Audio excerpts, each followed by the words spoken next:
Từ hồi sang Đức đi học và sau đó là làm việc ở Đức thì thấm tháp mình cũng đã ở Đức được gần 6 năm rồi. Thì trong video này hôm nay thì mình muốn chia sẻ với mọi người về cuộc sống ở Đức theo quan điểm của mình. Thì hôm nay thì mình muốn chia sẻ về 4 mảng. Thứ nhất là về tiếng Đức, thứ hai là về cuộc sống ở Đức, thứ ba là về công việc ở Đức và cuối cùng là đồ ăn ở Đức.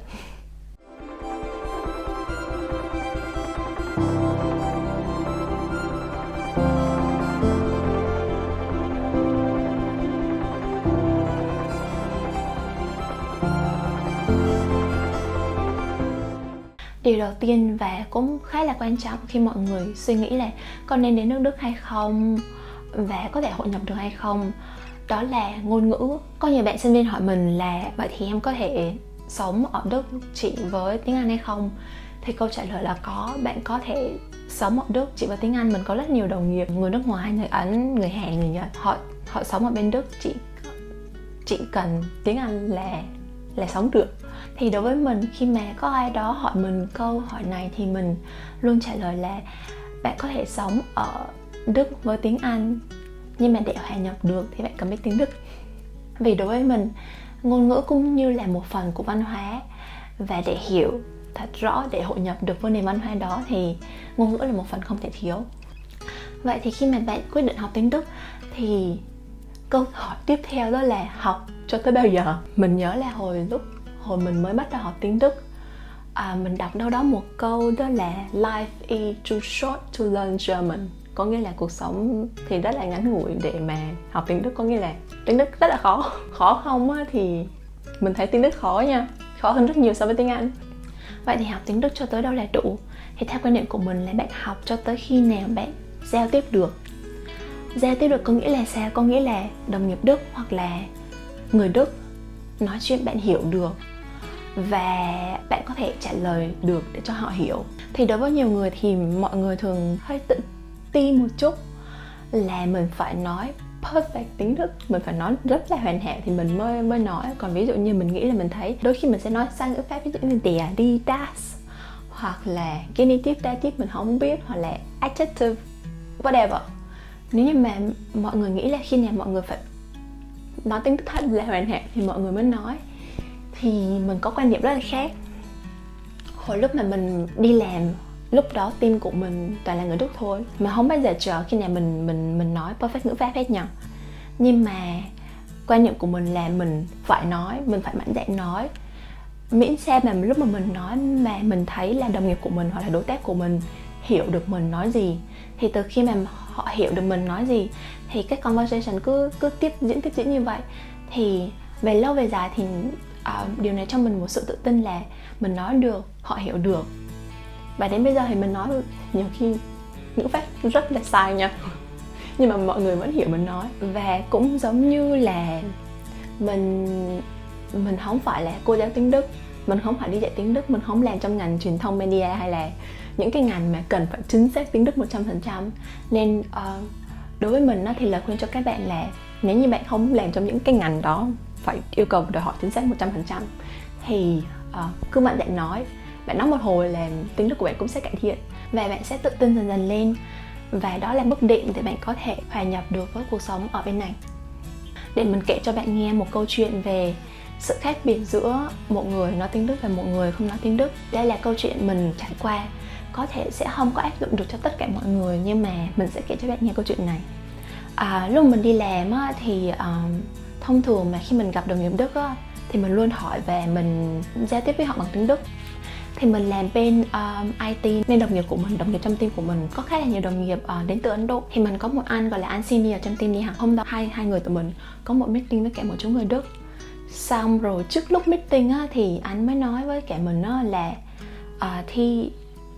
cái chú người Đức này ấy là mỗi lần mà anh gặp chú chẳng bao giờ mỉm cười hay là chẳng bao giờ chào hay là gì hết đó. Nên mỗi lần mà anh meeting với cả chú thì anh cũng hơi ngán. Và anh cho mình một ví dụ là hôm bữa anh hỏi chú mấy cái câu liên quan này, nhưng mà chú chỉ trả lời có một chữ duy nhất là gặp người này đi, hỏi người kia đi, rồi tùm lum, nói chung là cũng không có trả lời toàn vẹn.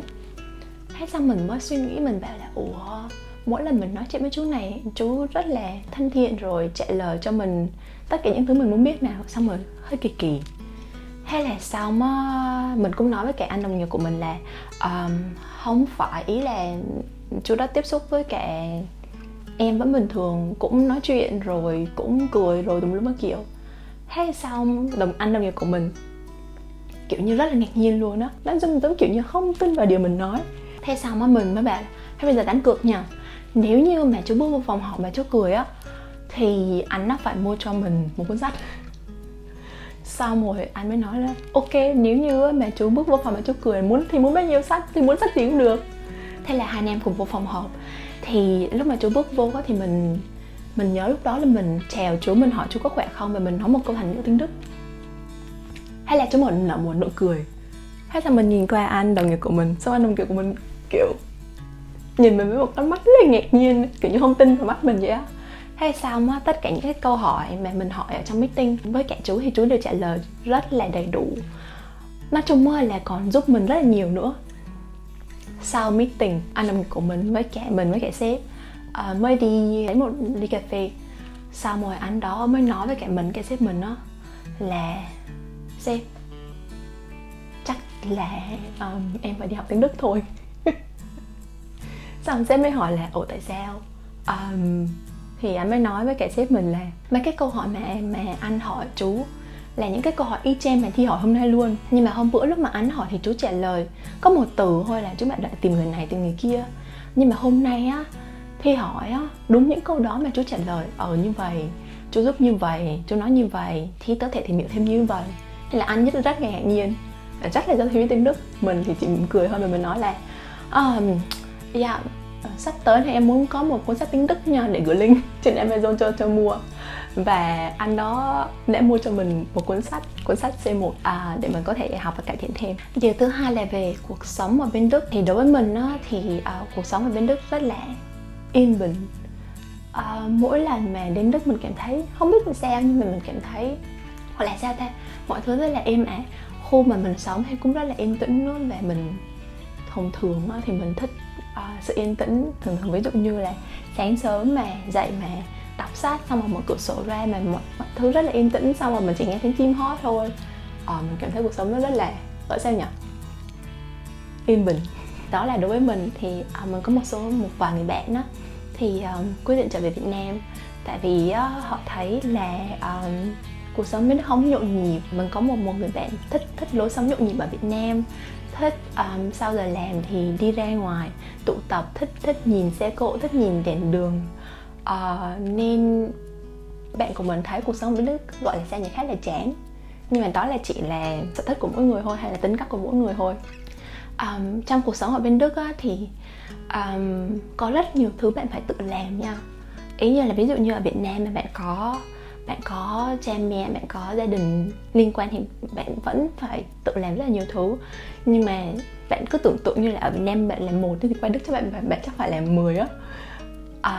Vì lý do sao? Ví dụ như là ngay cả bước đầu tiên là liên quan đến giấy tờ, visa, thẻ xanh, permanent resident, thẻ cư trú dài hạn, và sau đó là nhập tịch.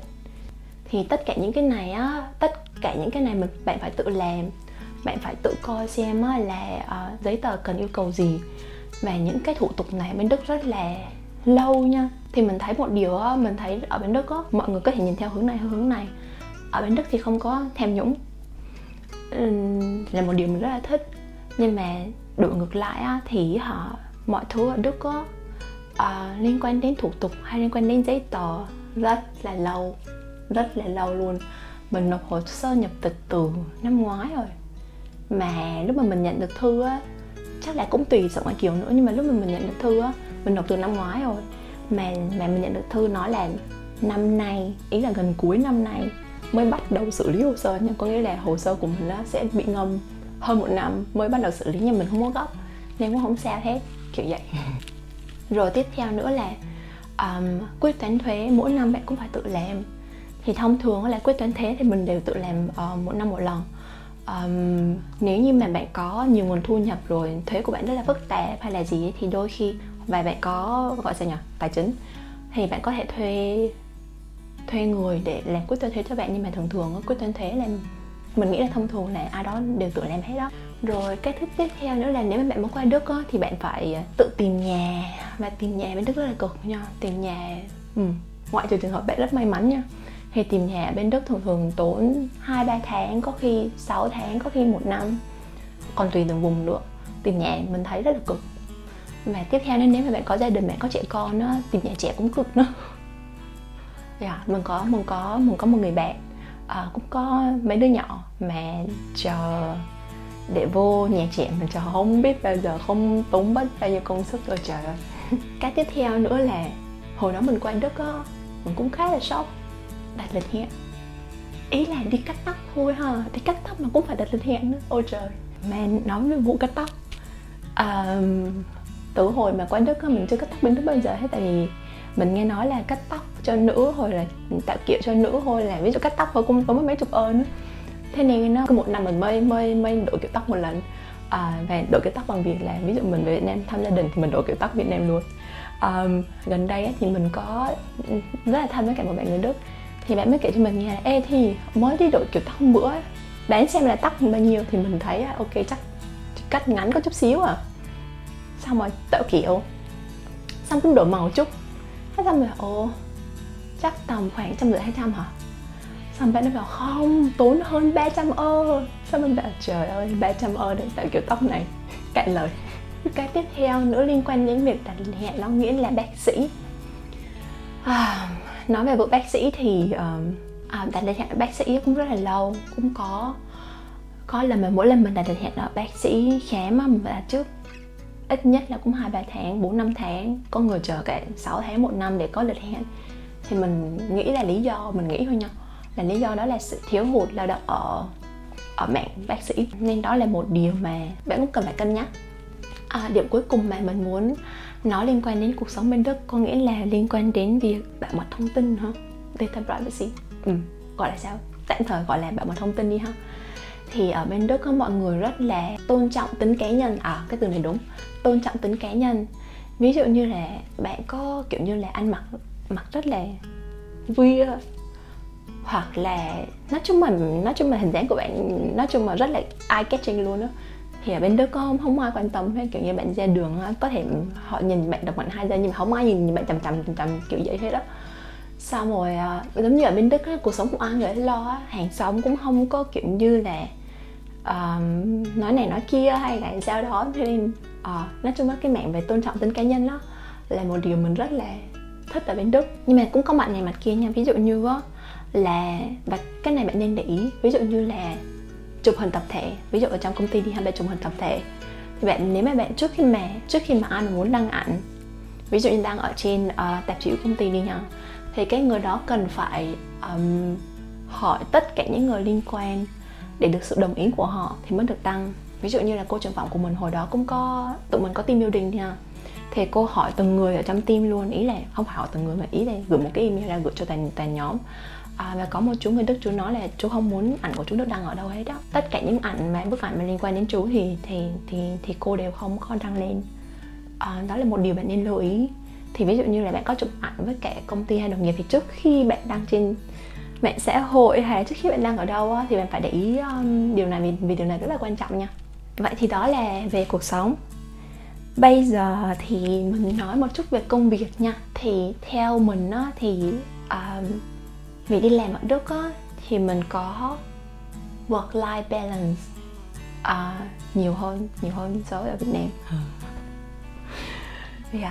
Thì thật ra quan điểm về work-life balance của mỗi người cũng sẽ khác nhau thôi. Nhưng mà đối với mình thì lúc mình đi làm ở Đức thì trong hợp đồng lao động nha, thì có quy định rõ luôn là một người không tự làm tối đa hơn 10 giờ một ngày trong một ngày làm việc. Và sau khi một khoảng thời gian mà bạn làm như vậy thì bạn phải có mấy tiếng đồng hồ để nghỉ, hay là có vài ngày để nghỉ. Thì trong hợp đồng có ghi là ví dụ như lúc mà mình nghỉ phép đi ha, thì ví dụ như một năm mình có 30 ngày nghỉ phép, thì lúc mà mình nghỉ phép thì mình không cần phải đưa lý do là tại sao mình nghỉ, ý là mình nên thường mình nghỉ 2-3 tuần về Việt Nam đi ha, thường mình không có bắt buộc phải ghi là lý do mình nghỉ phép. Ý là mình vẫn nói chuyện với cả sếp là về Việt Nam thăm gia đình hay là sao đó.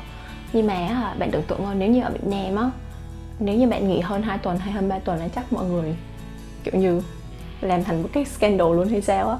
Và trong lúc nghỉ phép á thì thông thường nếu như mà bạn làm việc ở trong môi trường mà gọi sao nhỉ, rất đặc thù nha, thì bạn ít khi bị làm phiền khi mà bạn trong kỳ nghỉ lắm. Ví dụ như là ít khi bạn bị gọi điện hay là ít khi bạn bị nói là online hay sao, trừ phi trong trường hợp rất là bất đắc dĩ nha. Nhưng mà thông thường nếu mà người Đức á, mà họ bị làm phiền ở trong kỳ nghỉ á, thì cũng không có vui lắm kiểu vậy. Thì mình nghĩ đó là liên quan đến work-life balance.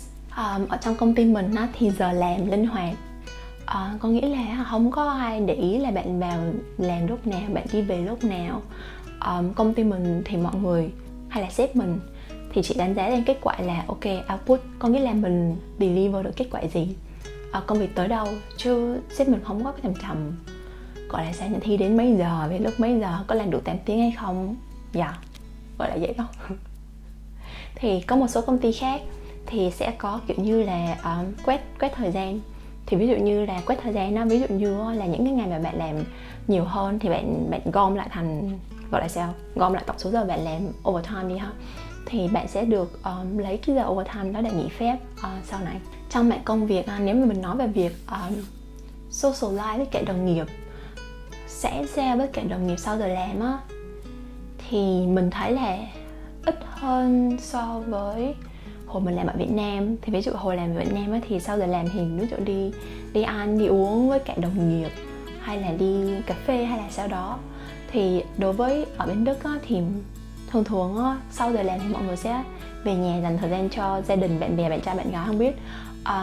Nhưng mà cái việc mà tụ tập thường xuyên là điều rất là hiếm nha. Không biết là các bạn khác ở Đức thấy sao, nhưng mà đối với mình á, thì đồng nghiệp của mình, nếu những người có gia đình rồi, sau giờ làm thì họ chỉ muốn về với gia đình thôi. Và những cái bạn mà trẻ hơn người Đức á, thì họ có những cái mối quan tâm khác như là thể thao, câu lạc bộ, đi chơi với bạn của bạn đó, nên cũng rất là ít khi tụ tập.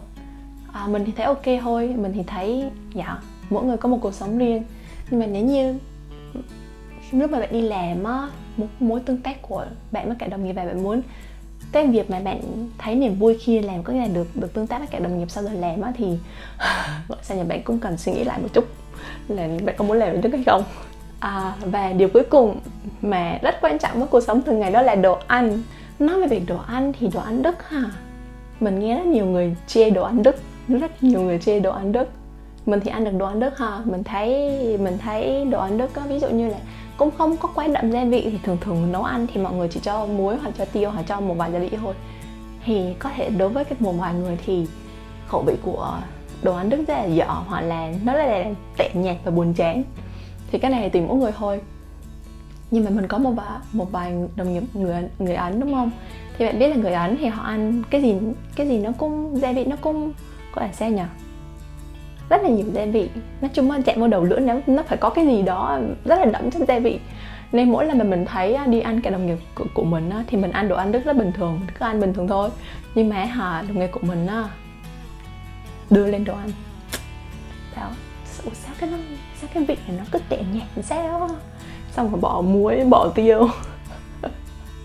Thế xong mình thấy chắc là cũng tùy, gọi là sao nha, tùy vào khẩu vị. Nếu như mà mình đã quen mấy chục năm với việc là mình ăn gia vị là đậm rồi á, thì lúc mà mình qua Đức hoặc là đồng nghiệp của mình qua Đức á, mình ăn thấy cái khẩu vị nó bị nhạt đó, thì thấy rất là khó chịu. Nhưng mà thì nếu như mà không có ăn hợp với đồ ăn Đức á, thì có hai lựa chọn.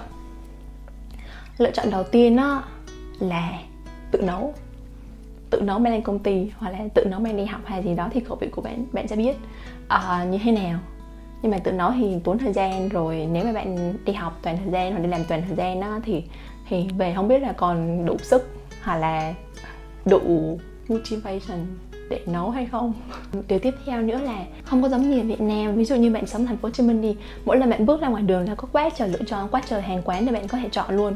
Ở bên Đức thì không có những dạng, ví dụ như gọi là sao nhờ, hàng quán bên lề, hàng quán vỉa hè. Thì ở bên Đức nếu mà bạn muốn đi ăn ngoài á, thì bạn phải, thông thường bạn sẽ vô nhà hàng. Và nhà hàng thì nếu như đối với sinh viên thì khá là mắc so với sinh viên. Còn nếu như bạn đã đi làm rồi, bạn có kinh tế thì nói chung là cũng ok. Điều cuối cùng nữa mà mình nên đề cập đó là Ở Đức á, mỗi lần mình ăn á, hay là mình mua đồ trái cây hay là rau củ, hay là đồ ăn thì mình cảm thấy rất là khá là yên tâm về hỏi sao chất lượng, thì mình không sợ bị bỏ thuốc. Thuốc này, thuốc kia, thuốc diệt cỏ hay là sao đó, thuốc diệt sâu bọ. Nói tóm lại thì mình vừa chia sẻ với các bạn về quan niệm của mình sau gần 6 năm sống ở Đức, liên quan đến tiếng Đức, liên quan đến cuộc sống ở Đức, liên quan đến công việc ở Đức và liên quan đến đồ ăn ở Đức. Cảm ơn các bạn đã theo dõi và hẹn gặp lại các bạn ở video tiếp theo.